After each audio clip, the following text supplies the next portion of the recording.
Salut les praticiens et les praticiennes, c'est Salim du site lecoindespraticiens.fr. Je suis coach en stratégie marketing pour les praticiens et praticiennes en thérapie brève et en médecine douce. En clair, j'aide les praticiens et les praticiennes à développer leur activité rapidement et sans stress.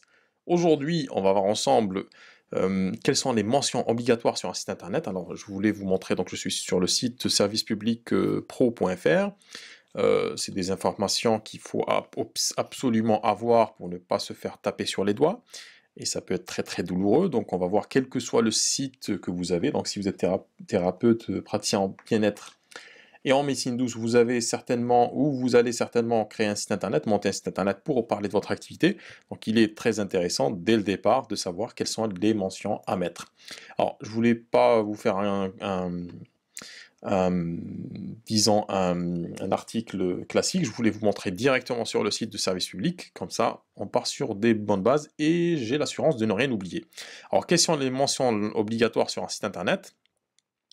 Alors tous les sites internet, quels qu'ils soient, donc qu'ils soient édités à titre professionnel ou à titre non professionnel, doivent afficher des mentions obligatoires pour l'information du public. Le non-respect de ces obligations est sanctionné. On va voir tout en bas quels sont les types de sanctions qu'on a. Donc, on parle bien entendu d'un site professionnel, parce qu'on peut avoir des sites non professionnels, comme par exemple des blogs, donc qui servent qui n'ont pas de visée professionnelle, donc c'est pas notre cas. Nous, on va partir sur un site professionnel. Donc, les mentions obligatoires exigées sur un site internet professionnel varient selon le type de professionnel.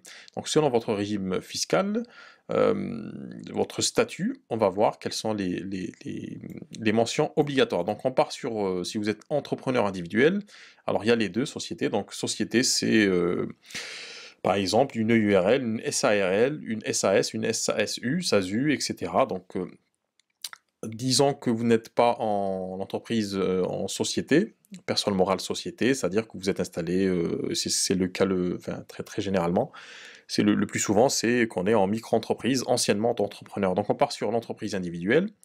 On n'est pas sur une activité réglementée, vous n'êtes pas sur une activité réglementée. On n'est pas non plus sur une activité artisanale, vous ne fabriquez pas des choses, vous n'êtes pas artisan. Et je pars du principe que vous êtes sur une activité commerciale, c'est-à-dire que vous commercez, vous vendez vos prestations, votre temps, votre expertise. Donc, si je pars sur ce postulat, sur ce choix-là, donc l'identification, première chose. Alors, les mentions obligatoires que le site internet d'un entrepreneur individuel doit afficher pour permettre son identification, c'est-à-dire que le client, votre client potentiel, doit savoir exactement à qui il a affaire. Donc, nom, prénom, ça c'est le b.a-ba, hein, votre adresse de domicile. Donc, si vous êtes domicilié chez vous, en principe, si vous êtes en nom propre, vous êtes domicilié chez vous. Alors, petite parenthèse, que vous travaillez chez vous ou pas, ça ne change rien. C'est parce qu'il y a des praticiens qui travaillent chez le client. Donc, ça ne change pas grand-chose. Fiscalement, vous êtes enregistré chez vous. Donc, l'adresse de votre domicile. Et puis, numéro de téléphone et adresse de courrier électronique. Donc, nom, prénom, adresse du domicile, nom, donc l'identification, nom du téléphone et adresse de courrier électronique. Donc, ça, c'est la première chose. La deuxième chose, alors, activités commerciales et mentions obligatoires sont les suivantes. Numéro d'inscription au registre de commerce et des sociétés, donc votre numéro de registre et le code APE qui va avec. Voilà, numéro d'identification fiscale, c'est votre code de... il me semble que c'est le SIREN. Et puis les conditions générales de vente, ça c'est très très important, il faut mettre sur son site internet, incluant le prix TTC en euros ou en hors taxe si vous êtes en entrepreneur et que vous n'êtes pas assujetti à la TVA. Donc les tarifs de vos prestations, il faut qu'ils soient affichés. Les frais et les dates de livraison, donc toutes les modalités qui concernent la livraison de votre prestation, de vos séances, les modalités de paiement également, il faudra le spécifier. Si vous avez un service après-vente, donc c'est pas le cas généralement. Le droit de rétractation, donc c'est pas le cas parce qu'on est sur de la prestation de service, enfin sur de la séance, donc il n'y a pas de rétractation après consommation du service. La durée de l'offre, donc en fait, génériquement toutes les modalités qui touchent à votre pratique. Le coût de la communication à distance. Bon, il y a des conditions qui vous sont pas forcément dessinées. Alors, mention relative à l'utilisation des cookies. Alors, quand on parle de cookies, on n'est pas sur les petits gâteaux hyper croustillants qu'on aime tous. On est plutôt sur en fait, les cookies, c'est un fichier. Voilà, donc je vais reprendre la définition. Un cookie est un petit fichier informatique, un traceur. Alors, c'est un fichier qui s'enregistre, que votre navigateur enregistre sur en local, en fait, sur votre ordinateur, ou votre terminal, qu'il soit ordinateur ou mobile. Le but, en fait, voilà, il permet d'analyser le comportement des usagers lors de la visite d'un site internet, de la lecture d'un courrier électronique, de l'installation ou de l'utilisation d'un logiciel ou d'une application mobile.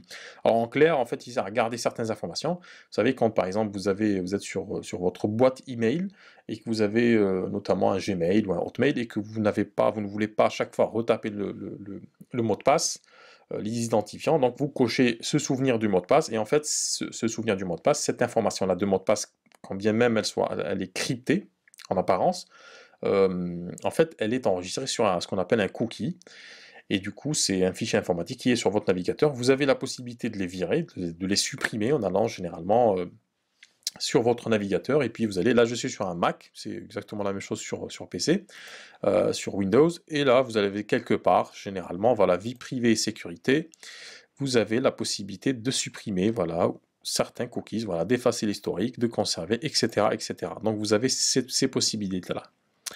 Donc les cookies, on a compris ce que c'était. Ce qu'il faut faire, c'est qu'il faut, par exemple, si vous êtes sur un site fait avec WordPress, donc c'est un CMS, Content Manager System, c'est un système de gestion de contenu, c'est un système, en fait, une application web qui permet de créer des sites internet rapidement. Vous pouvez être, par exemple, sur Wix ou sur One-on-One, tout dépend de votre plateforme. Vous devez installer un module qui prévient l'internaute justement que, en utilisant le site internet, il va récolter, il va utiliser des cookies, c'est-à-dire qu'il va permettre l'utilisation de ces cookies pour récolter de la donnée. Alors les données par exemple qu'on peut récolter dans un cookie, c'est si vous avez un site internet pour savoir exactement le nombre de visiteurs par jour ou par mois que vous avez, donc il vous faudra forcément un tracker, c'est un petit mouchard, petite balance que vous avez sur votre site internet, indolore, on ne voit pas du tout, invisible, et puis qui récolte ces données-là. Donc, les éditeurs de sites ou d'applications qui utilisent des cookies doivent, donc éditeur de site, c'est-à-dire que votre site internet ou votre webmaster, la personne qui gère votre site internet, doit informer les internautes de la finalité des cookies, c'est-à-dire que quand vous allez alors je ne sais pas si ça va s'afficher, hein, le coin des praticiens, hop, parce que j'ai voilà, vous voyez, tout en bas. Donc, nous utilisons des cookies pour garantir la meilleure expérience sur notre site machin. Donc, excusez-moi, ça part dans tous les sens. Donc là, j'informe bien que je suis, pourquoi je récolte les cookies. Donc là, la personne, OK, donc elle valide. Ensuite, obtenir leur consentement. Donc, vous avez vu qu'il y avait un petit OK. Et puis, fournir aux internautes un moyen de les refuser. OK. Donc la durée de validité du consentement donné dans ce cas est de 13 mois maximum. Alors 13 mois tacite en fait que par rapport à vos cookies, à toutes les informations que vous récoltez. Généralement, vous ne le faites pas de manière manuelle, c'est quelque chose qui est automatisé au sein de votre site internet. Donc ça, vous voyez avec votre webmaster, la personne qui vous a créé le site internet. Alors, mention relative à l'utilisation de données personnelles, ça c'est la partie la plus importante. Alors, les sites qui utilisent des données personnelles doivent obligatoirement donc mentionner les informations suivantes. Alors, petite parenthèse, qu'est-ce qu'une donnée personnelle? Une donnée personnelle, c'est une donnée qui permet d'identifier la personne. Elle peut être, enfin, directe ou indirecte, c'est-à-dire qu'on peut identifier directement la personne via son nom, son prénom, son numéro de téléphone, etc. Non, numéro de téléphone peut-être pas, donc nom, prénom. Une donnée à caractère personnel qui peut être indirecte, qui permet une identification directe, c'est par exemple l'adresse. Si vous avez l'adresse postale, vous avez maintenant des outils sur internet comme les pages blanches pour faire une recherche et savoir exactement qui habite où. Donc ça permet, en fait, en croisant ces données-là, on peut savoir qui fait quoi. Un email également, même s'il n'y a pas le nom, même s'il n'est pas explicite en termes de nom, peut être une donnée personnelle, donc indirecte, parce que on peut, en utilisant un email, faire une recherche sur internet, tomber sur la page Facebook de la personne, donc, et de ce fait, trouver le nom, prénom de la personne. Donc, les sites internet qui utilisent les données doivent mentionner les informations suivantes.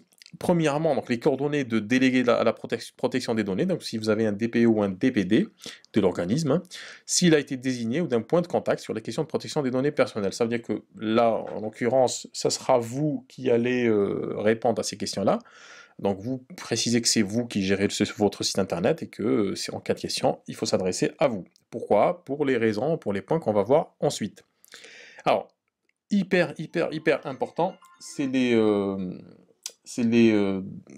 la finalité poursuivie par le traitement auquel les données sont destinées, c'est-à-dire que vous devez expliciter clairement, euh, expliciter clairement quelle l'utilisation que vous allez faire de ces données-là. Il faut que les gens sachent exactement que quand vous récoltez des données, alors qu'est-ce que récolter les données? Quand vous allez, par exemple, récolter des données au niveau du nom, du prénom, si la personne s'inscrive à quelque chose, pour télécharger quelque chose, si elle doit par exemple télécharger un e-book, accéder à une ressource conditionnée par une inscription, si elle doit vous envoyer un mail, donc vous allez garder ces données-là, vous allez les recevoir sur votre boîte mail, etc., etc. Donc les personnes doivent savoir exactement quand elles partagent leurs coordonnées avec vous, qu'est-ce que vous allez faire concrètement de ces données-là, la finalité de ces données. Ensuite, troisième point, donc caractère obligatoire facultatif des réponses et conséquences éventuelles à l'égard de l'internaute d'une défaut de réponse. Donc caractère obligatoire facultatif des réponses et conséquences éventuelles. Ça, j'ai pas trop compris. Caractère obligatoire ou facultatif des réponses. Bon, je sais pas, je me renseignerai plus tard sur ce point-là. Alors, destinataire, catégorie de destinataire, voilà. Donc, on doit savoir exactement aussi qui sont les destinataires de ces données-là. Donc, généralement, si vous êtes installé seul, vous êtes la seule ou le seul destinataire de ces données. Si vous avez une école ou un centre de formation, c'est beaucoup plus complexe parce qu'il doit y avoir une personne qui va gérer ces... en fait, par exemple, si vous contactez le département pédagogique, donc vous allez mentionner les données récoltées par tel ou tel, par exemple, formulaire sont destinées à tel ou tel département, tel ou tel organisme ou bureau. Voilà. Il faut qu'on sache exactement qui reçoit et traite ces données-là. Alors, droit d'opposition, d'interrogation, d'accès et de rectification. Donc, il faut mentionner que la personne a le droit d'opposition, d'interrogation, d'accès et de rectification. C'est-à-dire qu'elle doit savoir exactement ce que vous faites de ces données-là et que c'est un droit, c'est-à-dire que c'est pas facultatif, c'est-à-dire elle peut, si elle a besoin, si le besoin se fait ressentir, elle peut vous appeler directement, ou vous contacter, vous demandant, et vous êtes dans l'obligation donc, soit de supprimer ces données, de lui dire qu'est-ce que vous faites de ces données, d'accès ou de rectification si la personne veut modifier par exemple un pseudonyme, un prénom, un nom, etc., etc. Alors, au besoin, les transferts de données à caractère personnel envisagés à destination d'un État n'appartenant pas à l'Union européenne. Alors, c'est un point qui peut être intéressant si vous utilisez notamment un service tierce qui n'est pas hébergé en France. Donc, ça peut être un hébergeur qui va traiter par exemple vos emails. Ça peut être également un service d'autorépondeur qui va envoyer donc tous vos mails de manière automatisée. Donc si ces données-là sont stockées dans un pays hors Union européenne, par exemple aux États-Unis, au Canada ou dans un pays asiatique ou africain, il faut mentionner cela dans vos conditions générales de vente, ou plutôt dans mention légale. Alors, base juridique du traitement de données, c'est-à-dire ce qui autorise légalement le traitement. Il peut s'agir du consentement des personnes concernées. Voilà, donc ça c'est important. Alors, je continue la lecture, c'est-à-dire que ce qui autorise légalement le traitement, il peut s'agir du consentement des personnes concernées, du respect d'une obligation prévue par un texte, de l'exécution d'un contrat notamment.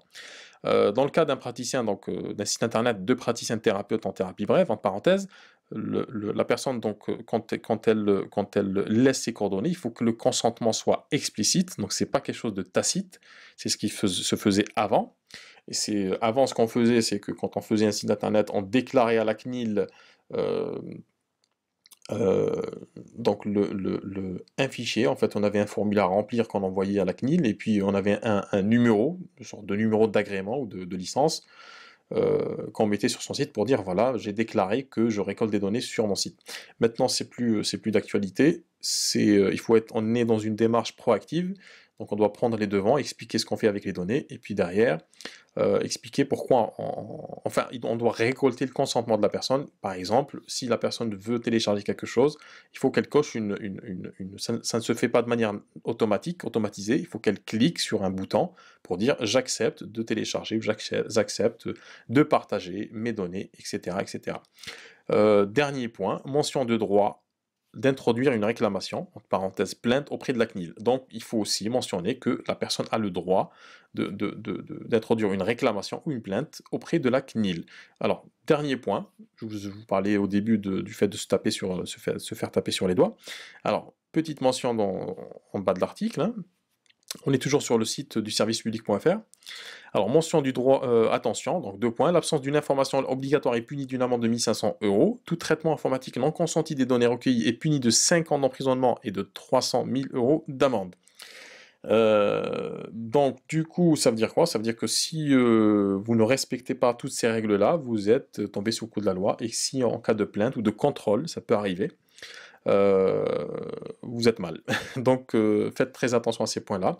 Réécoutez réécoutez la vidéo pour savoir exactement de quels sont les points à mettre sur son site. C'est des choses qu'on peut mettre, facilement. Pour certaines autres choses, donc vous pouvez vous rapprocher de votre serviteur si vous avez des questions ou vous voulez par exemple faire un audit complet de votre communication, de votre façon de travailler et que vous voulez vous mettre aux normes, vous me contactez, contact@lecoindespraticiens.fr, je me ferai un plaisir de discuter de ça avec vous. Alors, dernière petite phrase dans cet article, seules les plaintes relatives au commerce électronique doivent être traitées par la DGCCRF. Alors, c'est la répression des fraudes. Donc, si vous êtes, donc là, c'est pas le cas, mais peut s'avérer que dans certains cas, les praticiens, non seulement donc ils ont deux activités, c'est-à-dire que par exemple un naturopathe peut exercer donc en tant que prestataire de service, accueillir donc les personnes dans un cabinet ou se déplaçant chez eux ou chez elles, ou il peut également vendre à distance, donc vendre un produit à distance, soit de la prestation, soit un produit. Il peut vendre aussi ça peut être des huiles essentielles ou des produits naturels. Donc dans ce cas-là, donc pour cette partie-là, seules les plaintes relatives, donc la répression des fraudes, hein, la direction de la répression des fraudes qui s'occupe de ces plaintes-là. Voilà, voilà, donc je vous mettrai le lien en description. Si vous avez des questions, n'hésitez pas. Alors, avant d'oublier, j'ai ouvert depuis quelques semaines un groupe Facebook privé dédié justement à... Je vais vous montrer tout de suite. Donc, c'est un groupe Facebook dédié euh, à aux praticiens qui veulent développer leur activité. Voilà, ces praticiens, faites décoller votre activité. Donc je poste très très régulièrement dans ce groupe-là, et puis on a des échanges super super intéressants. Vous voyez là, une praticien qui nous parle de son cabinet, etc. Donc c'est un moyen très très simple pour vous de gagner du temps et d'aller directement à l'essentiel en posant directement vos questions sur le groupe. Donc praticien, faites décoller votre activité. C'est un groupe privé, c'est-à-dire que c'est moi qui valide les inscriptions pour être sûr qu'il n'y ait que des praticiens et des praticiennes. Et l'adhésion est complètement gratuite et sans engagement. Je vous dis à bientôt et puis prenez soin de vous. Au revoir.